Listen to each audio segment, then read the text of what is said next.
In the decades before Alfred Hitchcock's Psycho was released in 1960, Hollywood had been churning out an incessant stream of low-budget, formulaic B-movie horror films, such as the likes of Ed Wood's Bride of the Monster and the slightly more inventive Attack of the Puppet People.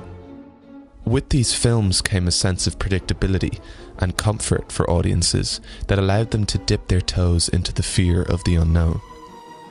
It was this predictability, however, that Hitchcock decided to manipulate in Psycho, a film that changed the way viewers watched films from the very day of its release.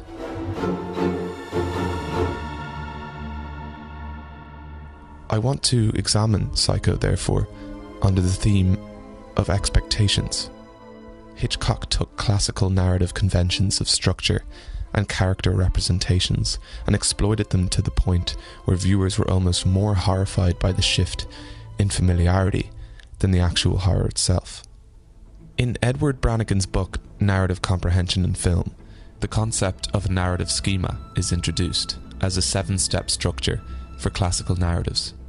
The steps consist of the abstract or prologue, orientation, initiating event, goal, complicating action, resolution, and epilogue. However, I only want to focus in on a few. The narrative in Psycho begins by conforming to the schema's structure, but there is one pivotal moment in the film which disrupts this flow and sets it off in multiple different directions. Marion's death was easily the film's most shocking set piece. Nobody expected Hitchcock to kill off his leading lady 40 minutes into the film, and it left viewers without a protagonist, someone to follow and root for. Audiences suddenly found themselves at the mercy of the director and his narrative vision, the newfound unease adding to the heightened tensions of the film's content.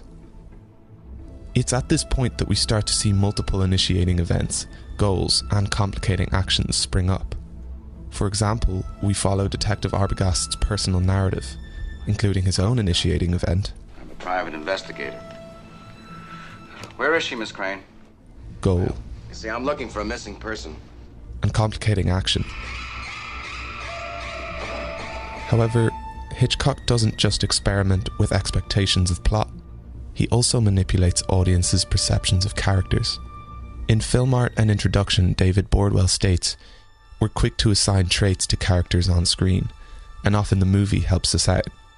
Classical narratives for B-movie horror films tended to present characters at face value, helping the viewer to make a quick mental summary of their personalities. Hitchcock knew that audiences presumed the director and storyteller were on their side and would give them honest representations of characters' traits, and he used this understanding in the depiction of Norman. We see Norman and take him to be a mildly troubled yet innocent man, and we assume to be given the privilege of understanding his character from the outset. Hitchcock also encourages the audience to sympathise with him, and gives them an unconventional amount of time to do so as he cleans up the remains of Marion's murder.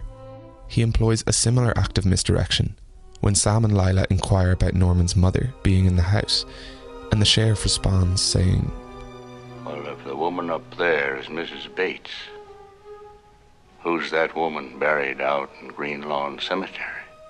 Suddenly, the perspective of the mystery shifts towards understanding who's buried in the cemetery, further solidifying the suspicion that Mrs. Bates is alive and homicidal. These two acts of misdirection preyed on viewers' reliability on classical narrative structure and conventions. When analysing films, it is important to consider the target audience of the time.